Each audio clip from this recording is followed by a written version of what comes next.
भूल तो नहीं गए मुझे भाई। दिस इज J03 राइडर और MT15 का मुझसे बेहतर कोई रिव्यू पूरे इंडिया में नहीं कर सकता। इस बात का मैं चैलेंज लगा सकता हूं। और ये बात प्रूफ कैसे करूंगा? प्रूफ करूंगा मैं इस रिव्यू वीडियो से। तो आज मैं रिव्यू करने वाला हूं यामाहा MT15 2024 मॉडल का 10,000 किलोमीटर चलाने के बाद। ये जो 10,000 चला है ये प्योर लद्दाख ट्रिप चला है। लद्दाख ट्रिप में 6500 किलोमीटर चला। उसके अलावा जो 3500 चला वो समझिए कलकत्ता, एक बार बनारस गए, वो सब मिला के लगभग 10,000 किलोमीटर के बाद ये रिव्यू बना रहे हैं। लॉन्ग टर्म रिव्यू है। जो लोग MT15 को लेना चाहते हैं और वरी है कि ये लॉन्ग टर्म यूज के लिए या लॉन्ग राइड्स के लिए कैसा रहेगा, तो आइए इस वीडियो को स्टार्ट करते हैं फटाफट। सो MT15 में सबसे पहले मैं बताऊंगा आपको कि आप अगर लॉन्ग जर्नी करना चाहते हो, ऑफ रोडिंग करना चाहते हो, लद्दाख जाना चाहते हो, दिल्ली जाना चाहते हो, अपने घर से कम 500 या 1000 किलोमीटर दूर की जर्नी करते हो, तो ये कैसी रहेगी आपके लिए। फर्स्ट पॉइंट स्टार्ट करते हैं। अगर मैं फ्रंट से स्टार्ट करूं, इसके टायर की बात करूं, टायर परफेक्ट है। टायर में कोई भी गड़बड़ी नहीं है। लॉन्ग टूर के लिए बोल लो, ऑफ रोडिंग के लिए बोल लो, क्योंकि मैंने इसको ऑफ रोड पे भी चलाया है, गीली मिट्टी में भी चलाया, क्योंकि इसमें TCS है। इसकी ब्रेकिंग इतनी शानदार है और इसका वेट रेशियो इतना अच्छा है कि अगर ये गाड़ी फिसलती भी तो आप पैर से रोक लोगे, पहला पॉइंट। लेकिन ये फिसलती ही नहीं है, तो कहीं पे भी आपको ऐसा लगे कि इसके टायर में कोई कंफ्यूजन लगे तो एकदम निश्चित हो जाओ, टायर A1 क्वालिटी का दिया, A1 साइज दिया है वेट रेशियो के हिसाब से। दूसरा, ब्रेकिंग की बात कर लेते हैं।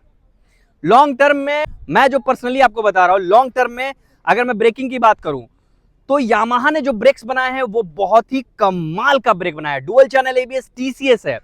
रीजन बिहाइंड दैट, क्योंकि देखो यार, मैं लेकर गया था क्लासिक 350, भाई उसका जो प्लेट था गर्म होके काला हो गया, उसका ब्रेकिंग काम करना बंद कर दिया। लेकिन यामाहा MT15 ने बंद नहीं किया काम करना, बहुत ही गजब का काम किया ब्रेक।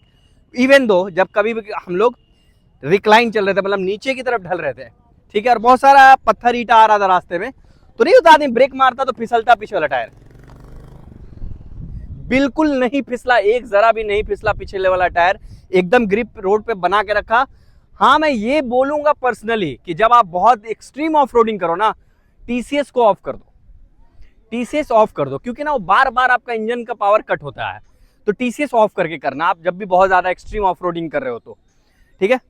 अब बात करते हैं इसके सस्पेंशन का। तो USD फॉक्स है, बहुत प्यारा है, बहुत लाजवाब है, बट पीछे वाला सस्पेंशन भाई एकदम ही खराब सस्पेंशन है।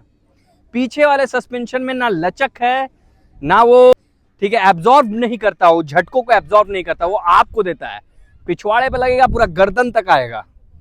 तो ये मुझे लगा, जैसे अगर आप स्पीड में चला रहे हो, पीछे एक बंदा बैठा तो उसको दिक्कत है। हाँ, आप सिर्फ राइडर हो, आप एक सोलो ट्रैवलर हो, लॉन्ग ट्रिप पे जा रहे हो, तो पीछे वाला सस्पेंशन से आपको कोई फर्क नहीं पड़ेगा। लेकिन अगर आपने एक बंदा बैठा रखा है, यानी पिलियन राइडर बैठा रखा है, तो आपको पिलियन राइडर बहुत गाली देने वाला है। मेरी ये वीडियो जरूर देखना, नेपाल ट्रिप, उसमें मैं MT15 से पिलियन राइडर को बैठाकर बहुत ऑफ रोडिंग किया और बहुत गाली पड़ी मुझे, क्योंकि एक तो सीट का स्पेसिंग का इशू है इसके साथ, ठीक है, और दूसरा इसका जो पीछे वाला सस्पेंशन है वो अच्छा नहीं है। अब थोड़ा और आगे बढ़ते हैं, इसके फ्रंट लुक पे आते हैं। तो फ्रंट लुक वैसे तो आपको बहुत लाजवाब दिखता है, राइट। इसका 2 DRL और इसका एक प्रोजेक्टर लाइट, ये देखो लाइट सही दिख रही है ना, बट एक्चुअली बात कुछ और है। जब आप एक्सट्रीम ठंड में या कभी आप एक्सट्रीम डार्केस्ट एरिया में जाओगे जहां हल्की फॉग पड़ रही होगी, आपको कमी महसूस होगी इसकी लाइट में। वैसे शहर वहर में चलाने के लिए कोई दिक्कत नहीं है, आप नॉर्मल चला सकते हो, नॉर्मल एरियाज में चला सकते हो, बट जहां बात होगी कि आप एक्सट्रीम जगह पे जा रहे हो, जैसे आप जा रहे हो नैनीताल और फॉग है चारों तरफ जंगल में, तो आपको दिक्कत होगा, तब आपको एक्स्ट्रा लाइट्स यहाँ पे लगवानी पड़ेगी। और इसमें लगाने का भी जगह नहीं है, तो यहाँ पे कुछ कहीं पर आपको थोड़ा मॉडिफिकेशन करके एक्स्ट्रा लाइट लगवानी पड़ेगी। बाकी ऐसे कोई दिक्कत नहीं आई मुझे बहुत ज्यादा। अब बात करते हैं इसके मीटर कंसोल में। तो भाई मीटर कंसोल लाजवाब है। मुझे ऐसा लगता है जब मीटर कंसोल में, तो लॉन्ग ट्रिप में मीटर कंसोल में कोई दिक्कत नहीं हुआ। बट एक चीज बोलूंगा, टर्न बाय टर्न नेविगेशन होना चाहिए। अगर आप ब्लूटूथ का एक्स्ट्रा पैसा ले रहे हो, एक्स्ट्रा उसमें ऐड ऑन कर रहे हो, तो टर्न बाय टर्न नेविगेशन जरूर दो, जरूर, ठीक है। अब बात करते हैं इसके हैंडलिंग की। सुपर्ब सुपर्ब हैंडलिंग, इससे अच्छी इंजीनियरिंग हो ही नहीं सकती थी। बहुत लाजवाब इंजीनियरिंग किया है इन्होंने हैंडलिंग में। साथ में जो हैंडलिंग को सपोर्ट करता है वो करता है इसका स्विंग आर्म एल्युमिनियम वाला, काफी ज्यादा अच्छे तरीके से कहीं से निकल जाता है, कहीं भी डिसबैलेंस नहीं होता इजिली। अब बात करते हैं स्विचेस की, तो स्विचेस की मैं सही बताऊं तो स्विचेस में एक दो चेंजेस मुझे चाहिए। चेंजेस में क्या क्या चाहिए? पहले तो ये जो हॉर्न बटन आपने बीच में डाल दिया है और इंडिकेटर बटन नीचे डाल दिया, इसको अपोजिट करो, जैसे रहता है नॉर्मल गाड़ी में वैसे करो। दूसरा, यहां पे पासिंग लाइट लाओ। भाई इमरजेंसी में आदमी भूल जाता कि यहां है पासिंग लाइट, सच यही है। स्विचेस में बाकी ऐसे क्वालिटी का कोई इशू मुझे नहीं आया। सो बात करूं अगर मैं टैंक की, तो पहली बात तो टैंक पे अगर बैठते हो आप, लाजवाब ग्रिप, लाजवाब लुक, भाई गजब लगता है यार। ऐसे देखो, ऐसे बैठे ना स्टाइलिश लग रहा है, लेकिन यहाँ पे ये चीज आपको सपोर्ट कर रहा है।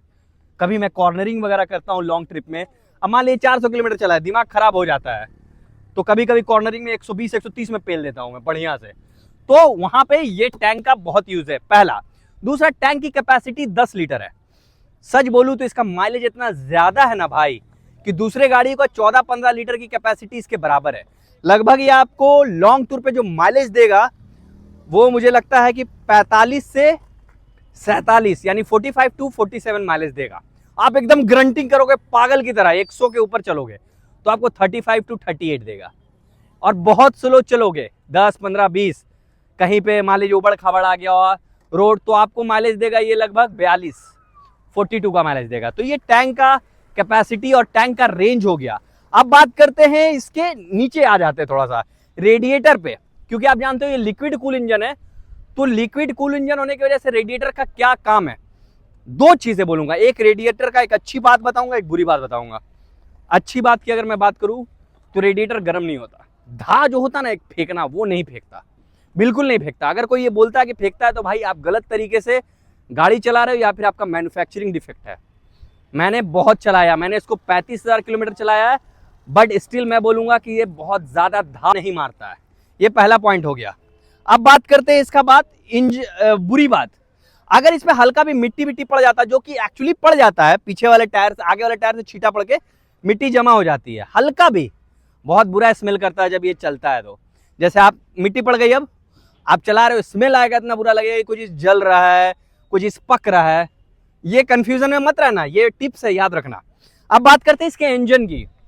So the best part ever is engine. भाई क्या स्मूथ इंजन बनाया भाई, ऐसा लगता है जैसे कोई स्प्रिंग है।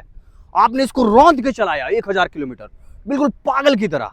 ऑफ रोडिंग कर रहे हो, ग्रंटिंग कर रहे हो, टॉप स्पीड नाप रहे हो, हल्का चला रहे हो, 2 आदमी को बैठा के चला रहे हो, उछला रहे हो, कुदा रहे हो।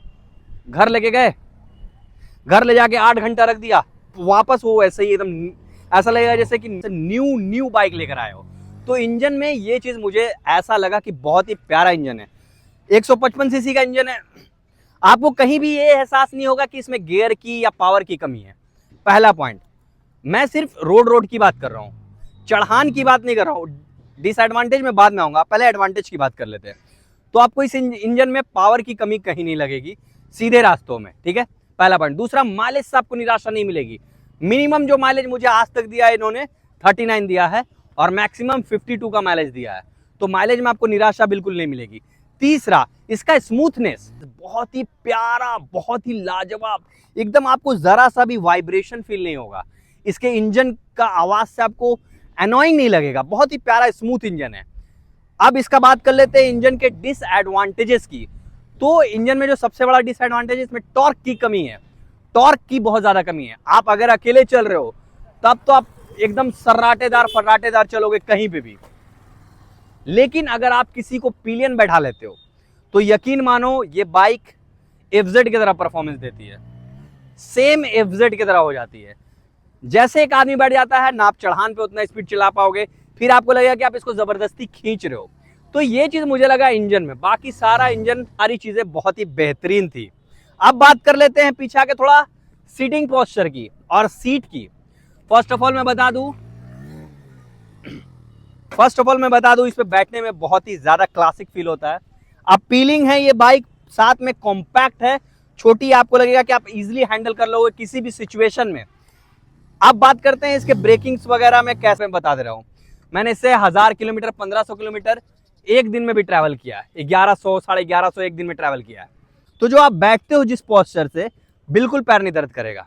साथ में एक बहुत प्यारी चीज है इसमें, वो ये है कि gear shifting, assistant slipper clutch होने की वजह से आपको पैर पे जरा भी दबाव नहीं महसूस होगा जब आप गियर शिफ्ट करोगे, जरा भी नहीं। हाँ, ये बोलूंगा कि जो गियर शिफ्टिंग है वो कभी स्मूथ हो जाती है, कभी थोड़ा बहुत शहर में चलाओगे ना तो गड़बड़ हो जाएगा, जिसमें चेन में धूल पड़ने की वजह से। ठीक है, जो टायर के अंदर यहाँ पर एक रबड़ लगता है, 8 पीस या 9 पीस, 8 पीस या 10 पीस लगता है, वो रबड़ टूटना नहीं चाहिए। वो रबड़ टूटने के बाद भी आपको गियर शिफ्टिंग में प्रॉब्लम होगी। ये गियर शिफ्टिंग की बात होगी। अब बैठने की बात करता हूं। देखो, सबसे पहली बात, अगर आपकी height 5 foot 6 inch 5 foot 5 inch या उससे ज्यादा है तो आराम से इस गाड़ी को आप हैंडल कर लोगे। बैठने की बात करोगे तो एकदम आपको जरा भी कहीं नहीं दर्द करने वाला है।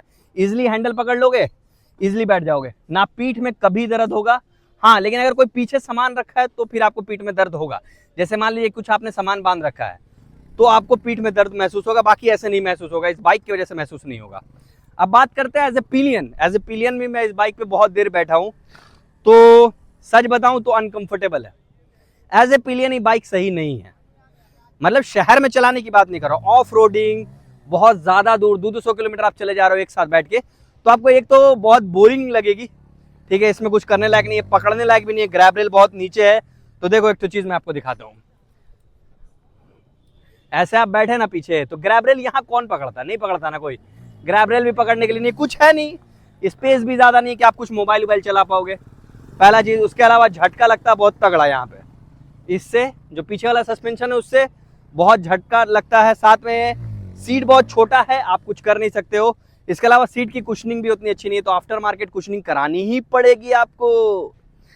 अब बात कर लेते हैं इसके बैक प्रोफाइल के कुछ पार्ट्स की। तो यहाँ पे टायर हगर की बात करता हूँ। टायर हगर बहुत ही, मैं बोलूंगा, नाकामयाब है, छींटों से बिल्कुल नहीं बचाएगा। अगर आप पिलियन हो, आपके लिए ये चीज डिजास्टर है। छींटा पड़ेगा ना, ये आपका पैर वाला एरिया तो पूरा जाएगा ही। मतलब आप ऐसे बैठे हो तो ये पैर वाला एरिया आपका जाएगा ही, साथ में पीछे भी आपको छींटा पड़ेगा। लॉन्ग टूर की बता रहा हूं मैं, लॉन्ग टूर की। शहर में तो बहुत ज्यादा पड़ता है, लॉन्ग टूर में भी पड़ जाएगा आपको छींटा। तो टायर हगर गार्ड को मैं नंबर नहीं दे पाऊंगा। अब बात करते हैं पीछे वाले, अब बात करते हैं इसके एग्जॉस्ट का। तो एग्जॉस्ट भाई मैं बोलूं तो थोड़ा सा और बेसी आवाज रहता तो मजा आता। बाकी एग्जॉस्ट इतना ज्यादा निकालने का मुझे फायदा नहीं लगा। मुझे लगता है थोड़ा छोटा डुअल बैरल या इस टाइप का कोई एग्जॉस्ट देना चाहिए था, थोड़ा बल्कि, छोटा बल्कि, इतना लंबा नहीं, इतना ही बड़ा देना चाहिए था, तो देखने में ज्यादा अच्छा लगता, ये मुझे लगता है। पीछे के ब्रेक की बात करूं तो मैं बोलूंगा कि आगे की तरह काम नहीं करता है, बट बुरा नहीं करता है। जैसे पहले क्या था ना, एफजेड में है ये चीज, आगे बहुत अच्छा काम करता है, पीछे वाला स्लिप करता है, वैसा नहीं है। पीछे वाला भी सपोर्ट करता है लेकिन वैसा काम नहीं करता जैसे आगे वाला काम करता है, लेकिन आपको इससे कोई दिक्कत नहीं होगी। ठीक है, इसके अलावा ग्राउंड क्लियरेंस की बात कर लेते हैं। तो अभी तक तो कोई एक ऐसा जगह नहीं मिला जहां से एमटी नहीं निकल पाई हो। ऑफ रोडिंग भी गया, दूर भी गया, मोहल्ला टोला में कहीं टच नहीं होती। 170 mm का मैसिव ग्राउंड क्लियरेंस है। तो ये जो सारी बातें हैं, मैंने जो आपको बताई सारी बातें, फाइनली मैंने ये पूरे बाइक का ऑलमोस्ट इंस्पेक्शन कर दिया है। वेट बहुत आसानी से आप हैंडल कर लोगे इस बाइक का। ठीक है, ये सब सारी चीजें जो मैंने आपको बता दी है। सो कैसा लगा रिव्यू जरूर बताना। आई होप ऑलमोस्ट मैंने सब कुछ कवर कर दिया कि आपको लॉन्ग टूर पे किन लोगों को लेना चाहिए, क्या एक्सपेक्टेशन से ले रहे हो। तो देखो, ये मत बोलना कि फरहान भाई अब आप बताओ लेना चाहिए कि नहीं। देखो, मैंने एक एक चीज बता दी, इसका मेरिट, इसका डिमेरिट, कौन सी इसकी चीज है जो बेस्ट है, कौन सी इसकी चीज है जो बुरी है, कौन सी चीज का क्या परफॉर्मेंस है, सब बताया, एक भी चीज छोड़ा नहीं है मैंने। ठीक है, तो अब आप डिसाइड करो कि इसको लॉन्ग टूर पे लेना चाहिए कि नहीं। अगर आप लॉन्ग टूर के पर्पस से ले रहे हो तो that's it from my and. Thank you so much guys.